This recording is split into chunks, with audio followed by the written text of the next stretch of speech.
E se a pessoa que salvou sua família não devesse fazer parte dela? Ele construiu um império do nada. Assinou acordos bilionários antes do café da manhã. Mas nada, nem sucesso, nem dinheiro, nem mesmo o amor perdido, preparou Robson Bernabéu para dois meninos de 4 anos que não dormiam há meses. E esta noite, mais uma vez, ele estava no corredor escuro de sua mansão em Beverly Hills, ouvindo o som que o assombrava desde o acidente. Seus filhos clamando por uma mãe que nunca retornaria. 3 babás vieram e foram embora. Todas derrotadas. Terapeutas, consultores do sono, até hipnoterapeutas. Nada funcionou. Os gêmeos estavam presos na dor. E o pai deles? Ele era afogando sem culpa, sem dormir, sem alegria e à beira do colapso. Até que um estranho entrou. Não de Harvard, não com um currículo perfeito. Apenas uma jovem de Bakersfield com olhos gentis e um segredo próprio. O que ela fez em 24 horas mudou tudo. Mas ninguém, nem mesmo Robson, estava preparado para o que viria a seguir. Porque o amor não bate. Ele arromba a porta quando você menos espera. Não posso mais fazer isso. Sr. Bernabéu. A voz de Marisol tremeu enquanto ela fechava o zíper da mala. Sua carta de demissão já assinada. Eles gritam a noite toda. Não comem, não ouvem. Eles precisam de uma ajuda que eu não posso dar.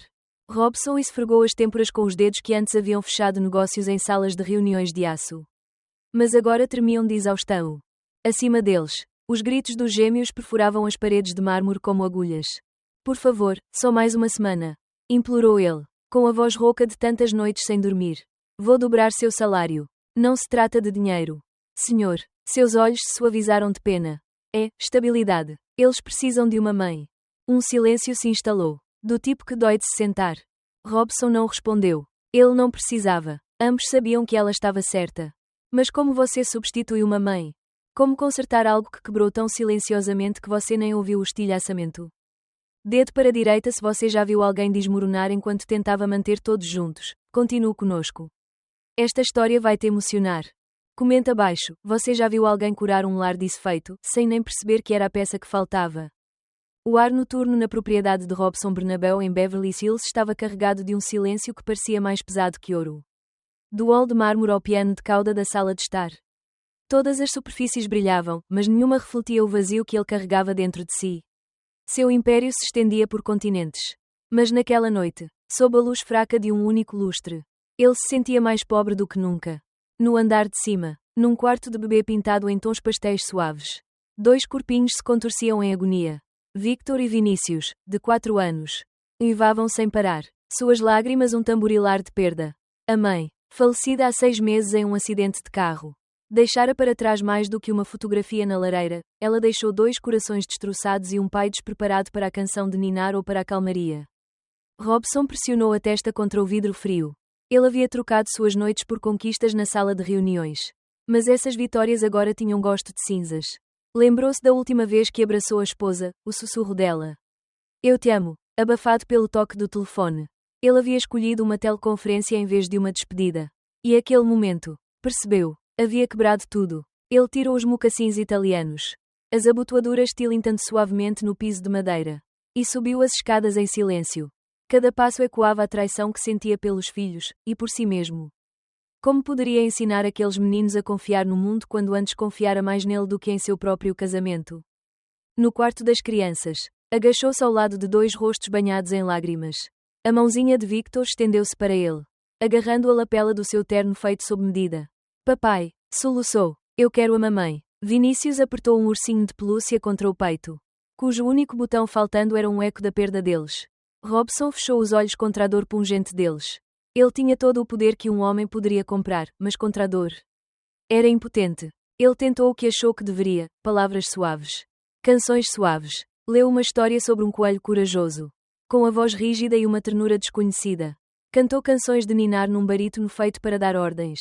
Não para confortar. Quando isso falhou, deitou-se entre eles, com os braços estendidos, na esperança de que sua presença preenchesse o vazio. Mas a meia-noite se esgueirou para a madrugada. E seus olhos ainda estavam arregalados de fome, não de sono. Mas da mãe de que se lembravam. Quando finalmente se renderam à exaustão, Robson desceu as escadas, com os ombros curvados sob um peso que desconhecia. Em seu escritório, virou a fotografia emoldurada de sua falecida esposa para baixo. O sorriso dela, antes sua âncora, agora parecia uma acusação. Culpa e tristeza guerreavam dentro dele, quantas noites mais ele perderia antes de encontrar um caminho de volta para seus filhos. Ele afundou em sua poltrona de couro. As luzes distantes da cidade zombando de sua solidão. Era um titã do mercado imobiliário. Mas não conseguia construir uma casa. Havia destruído a própria fundação que prometera proteger. O relógio marcava mais de 3 da manhã, naquele momento de derrota total. Robson fez um voto silencioso, encontraria alguém. Qualquer um. Que pudesse consertar o que ele havia quebrado. O amanhecer irrompeu sobre os gramados bem cuidados da propriedade Bernabéu, filtrando-se por entre palmeiras imponentes que lançavam sombras longas e ondulantes sobre a entrada da garagem. Dentro do grande saguão, o olhar de Robson Bernabéu se deteve na porta da frente enquanto passos se aproximavam, hesitantes. Leves. Ele se preparou para o conhecido som dos saltos de outra babá. Outra carta de demissão. Em vez disso, ouviu-se uma única batida. Suave, mas firme. Ele abriu a porta e encontrou a sobrinha de Helena parada nas soleiras, jeans empoeirados da viagem. Uma blusa branca simples abotoada até o colarinho. Cabelo preso em um rabo de cavalo prático. Nada de salto alto. Nada de bolsa de grife. Apenas uma mulher de tênis surrados.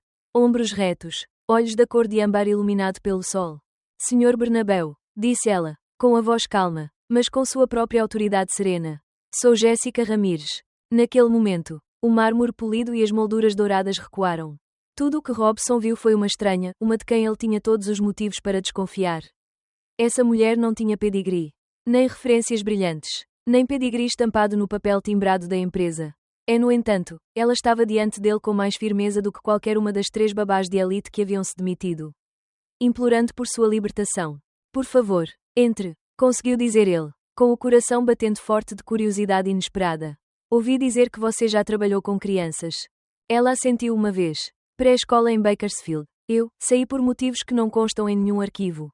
Ela encontrou a sobrancelha erguida dele com um sorriso fraco e desafiador.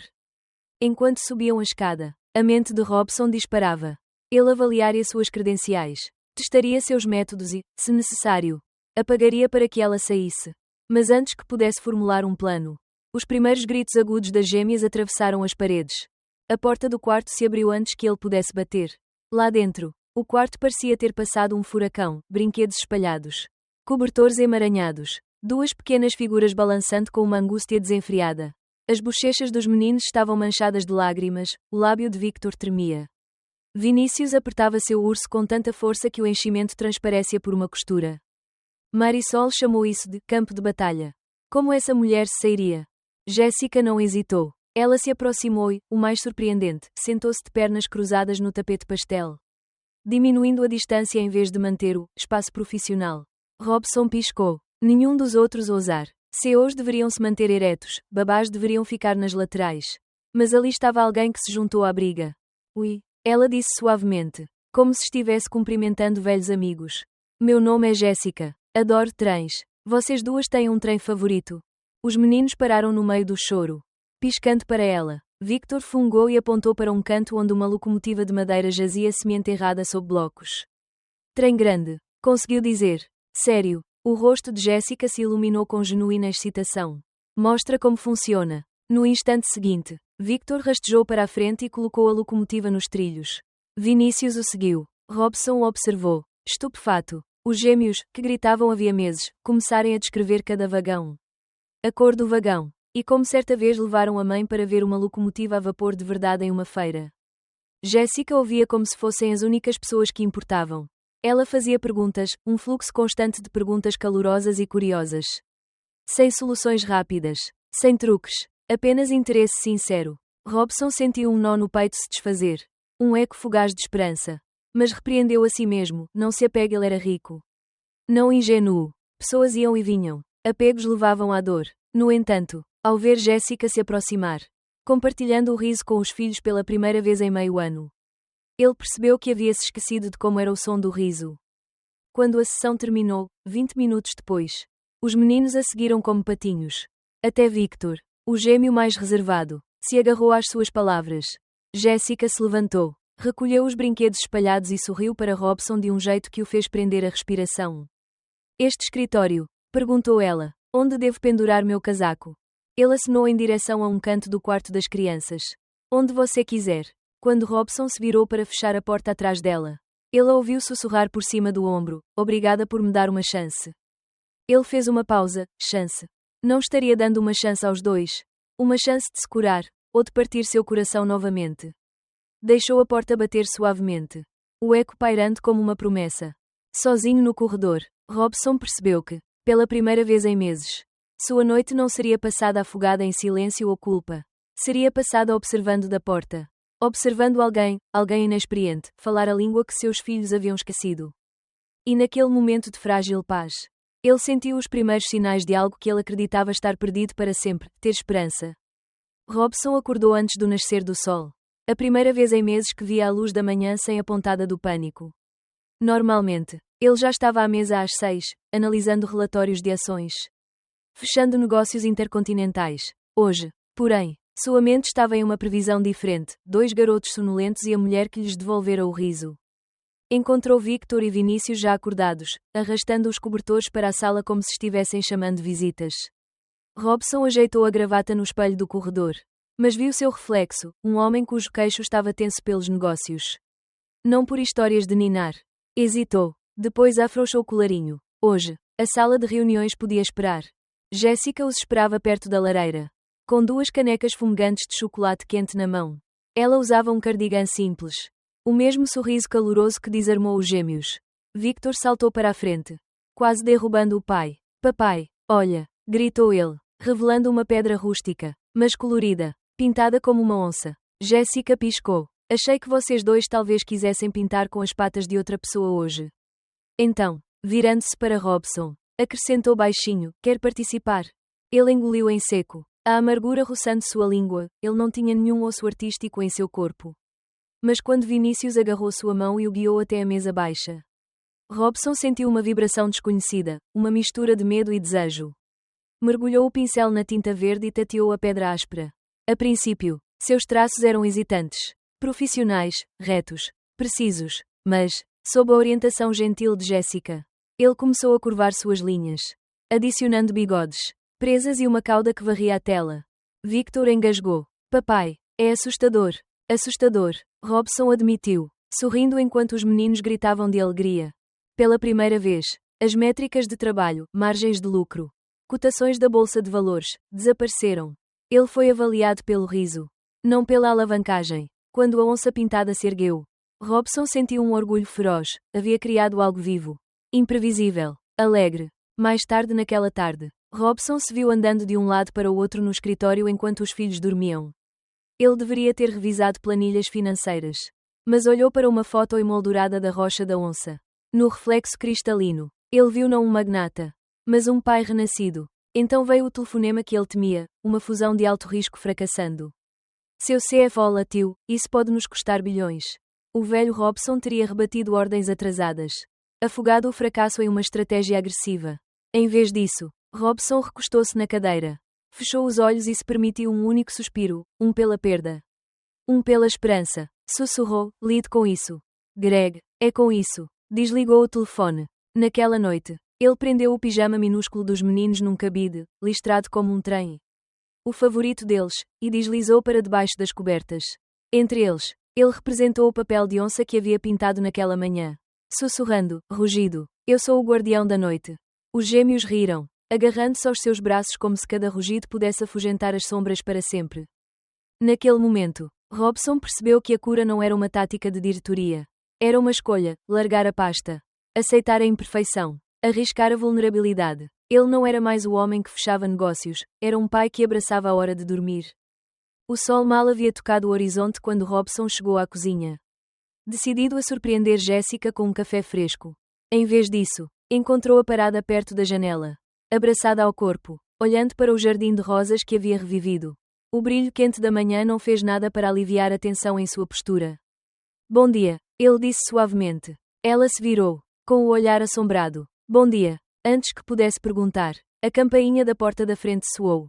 Gregório anunciou uma visita. O Sr. Raul Esparza quer vê-la. Senhorita. O silêncio se abateu sobre ela. Raul, seu antigo noivo, entrou pela porta. Alto, sério, com aquela velha confiança no olhar. Jéssica prendeu a respiração, seu maxilar se apertou. O coração de Robson batia forte no peito, ele sabia que o mundo dela era complicado. Mas nunca imaginou que seus fantasmas cruzassem sua porta. Jéssica, começou Raul, em voz baixa. Meu pai está morrendo. Preciso de você de volta em Oaxaca. Seu apelo carregava o peso da tradição. Das dívidas que ela um dia jurou honrar. Os lábios de Jéssica tremeram. Eu não posso. Raul. Seu olhar se voltou para Robson. Vergonha e medo se misturando em seus olhos. Estou comprometida aqui. Com os meninos. Com ele. Ela acenou com a cabeça em direção a Robson, cuja respiração ficou presa ao perceber que ele incluía um homem completamente fora de suas expectativas. Os olhos de Raul brilharam de mágoa e algo mais sombrio. A babá de um bilionário de Wall Street? Ele disparou. Será que fui apenas um substituto até que alguém melhor aparecesse? O sangue de Robson fervia. Antigos instintos rugiam. Defender. Dominar. Controlar. Ele deu um passo à frente. Punhos cerrados. Você não tem o direito de falar com ela desse jeito. No entanto, mesmo quando as palavras saíram de sua boca, ele sentiu sua inadequação. Nenhuma riqueza poderia reescrever sua história, ou apagar a lealdade que ela sentia por um homem que um dia amara. A voz de Jéssica quebrou a tensão. Pare com isso. Ela se virou para Raul, com lágrimas brilhando. Eu te amava, mas precisava viver a minha própria vida. Então, para Robson, sinto muito que você tenha tido que ver isso. O peito de Robson apertou. A traição doía, mas não era ela quem a suportava. Ele se lembrou das noites andando de um lado para o outro no quarto das crianças, lutando contra uma culpa que não era inteiramente sua. Agora, uma dor diferente, o medo de perdê-la antes de reivindicar plenamente sua chance de ser feliz. Ele se aproximou, baixando a voz. Eu confio em você, e eu escolho você, não importa o que aconteça antes. Suas palavras tremeram com a verdade que ele nunca havia dito. A sala prendeu a respiração. Raul cerrou os maxilares, seus ombros caíram. Sem dizer mais nada, ele se esgueirou, deixando a porta entreaberta como uma ferida aberta. Jéssica fechou-a silenciosamente, encostando-se na madeira. Robson pousou a mão delicadamente em seu ombro. Ela ergueu os olhos, com vulnerabilidade e gratidão se misturando em seu olhar. Obrigada por entender, sussurrou. Ele engoliu o nó na garganta, recuperando o equilíbrio. Só me prometa uma coisa, seja qual for o seu passado. Temos um limite que não cruzaremos. Seu polegar roçou a mão dela. Esta família, a nossa família, vem em primeiro lugar. Jéssica assentiu, as lágrimas escorrendo livremente. Naquele momento frágil, eles selaram um pacto tácito, o amor exigiria honestidade. Mas a coragem os sustentaria durante a tempestade. A manhã chegou carregada de expectativa, pesada demais. A ausência de Jéssica pairava sobre a mansão como uma tempestade iminente. Robson percorreu corredores silenciosos, passando por trens de brinquedos estacionados no meio dos trilhos. Por cadeiras vazias onde antes ecoavam risadas. Seu coração batia forte, sem a presença constante dela. A frágil paz que ela havia construído já estava se estilhaçando. No café da manhã, os gêmeos comeram cereal frio e trocaram olhares preocupados. O brilho habitual de Victor estava fraco, o lábio de Vinícius tremia a cada colherada. Quando Robson se ajoelhou ao lado deles, Victor sussurrou: Onde está a Jéssica? A pergunta o atingiu em cheio. Ele se orgulhava tanto de sua determinação, de provar que conseguia lidar tanto com as salas de reunião quanto com a hora de dormir, que se esquecera de que seus filhos precisavam dela tanto quanto ele. Ao meio-dia, a crise chegou. Vinícius, perseguindo Victor pelo jardim ensolarado, tropeçou em uma pedra, e seu pequeno corpo colidiu com a borda da fonte de mármore. O mundo de Robson se partiu. Ele pegou Vinícius nos braços, com os olhos arregalados e o sangue fervendo na têmpora. O pânico tomou conta de seu peito quando os gritos de Victor se juntaram aos do irmão. Chame uma ambulância. Robson gritou para Gregório, com a voz rouca. Ajoelhou-se, pressionando um pano contra o ferimento. Cada segundo se estendendo como uma eternidade. Imagens de fracassos passados, aniversários perdidos da mãe, encontros perdidos com a esposa, turbilhonavam em sua mente. Cada uma delas uma lembrança cruel de perdas que ele jamais se permitira lamentar. Agora, enquanto a vida do filho tremia sob suas garras, a dor se chocava com o terror e a determinação feroz. No pronto-socorro, o terno sob medida de Robson estava encharcado de suor. Os nós dos dedos brancos em torno da pulseira do hospital. Horas se passaram em um borrão de monitores e garantias murmuradas de médicos. Quando finalmente uma enfermeira apareceu, os joelhos de Robson cederam. Ele está estável, disse ela suavemente. Só precisa de alguns pontos. O alívio foi uma onda que quase o afogou. Naquele momento de pura vulnerabilidade, ele percebeu, estivera tentando proteger os filhos da dor, mas, na verdade, também precisava de proteção. E Jéssica era o escudo que lhe faltava. Ao voltar para casa, a viagem pareceu interminável. Ele ensaiou as palavras que precisava dizer, a verdade do seu medo. A profundidade da sua necessidade. A promessa que não cumpriu ao deixá-la ir. Quando chegou aos degraus da frente. Lá estava ela, Jéssica. Chegando sem fôlego. Com os olhos cheios de preocupação e determinação. Ele abriu os braços sem pensar. Com a voz trêmula, eu estava com tanto medo. Preciso de você aqui. Precisamos de você. Ela se aconchegou no abraço e, naquele choque de alívio e amor. O vínculo deles se aprofundou além de qualquer voto. O amanhecer do Pacífico pintava a costa de Malibu em rosa e dourado. Como se o próprio céu estivesse em festa. Ondas suaves sussurravam contra a areia, levando embora velhos arrependimentos e despertando novas esperanças. Robson estava descalço à beira da água, o coração martelando como a maré. O terno de linho branco que escolhera agora parecia incrivelmente leve, como se estivesse entrando em uma nova vida. Ao lado dele, Victor e Vinícius seguravam pequenas almofadas bordadas com suas iniciais. Rostos iluminados de travessura e orgulho. Lucia, de apenas 3 meses, aninhava-se nos braços de Jéssica sob um dossel de madeira flutuante e flores silvestres que sua avó poderia ter trançado. Naquele berço frágil, ela representava o milagre nascido de 2 corações outrora despedaçados. Robson observou Jéssica se aproximar pela areia. Seu vestido um turbilhão de renda e brisa. Cada passo revelando a mulher que o havia curado e aos seus filhos. Lembrou-se da primeira manhã em que ela segurou um pincel em sua mão. Da primeira noite em que acalmou suas lágrimas com uma história. Da primeira vez em que percebeu que o amor exige vulnerabilidade. Não vitória. À medida que ela se aproximava, o peito de Robson se apertou. Ele havia construído arranha-céus, agora. Construía uma promessa. Ele pegou as mãos dela, suaves, porém resolutas, e proferiu palavras que tremiam com o peso da jornada. Jéssica Ramírez. Começou ele, com a voz baixa como um voto ao mar. Você me ensinou que o lar não é um lugar, mas uma promessa cumprida. Você mostrou a esses meninos, e a mim, como confiar novamente. Hoje, peço que seja minha esposa. Que esteja ao meu lado enquanto enfrentamos as tempestades de amanhã, e seu sol. Um silêncio se instalou. Os olhos âmbar de Jéssica brilharam com lágrimas que cintilavam como orvalho matinal. Ela se lembrou das noites em que se perguntou se o amor sobrevivera ao seu passado, de suas dúvidas. Da distância entre seus mundos. No entanto, ali, naquela praia, ela via um futuro forjado não por herança ou linhagem, mas pela coragem compartilhada. Sim, ela sussurrou, com a voz firme e convicta. Eu escolho você, Robson. Cada nascer do sol e cada desafio, juntos. Quando seus lábios se encontraram, o oceano exalou um rugido suave. Os gêmeos explodiram em gritos de alegria, espalhando conchas em comemoração. Lucia arrulhou, uma suave sinfonia de vida nova. Ao final da cerimônia, Robson olhou para sua família, 2 filhos. Uma filha e a mulher que se tornaram o coração deles. Naquele momento, ele compreendeu que a verdadeira riqueza não reside em mansões opulentas, mas em mãos sustentadas pelo medo e pela esperança. Eles caminharam de volta pela areia, pegadas lado a lado, uma trilha tecida pelo perdão e pela fé. O sol subia firme, prometendo que, quaisquer que fossem as tempestades, eles as enfrentariam como um só.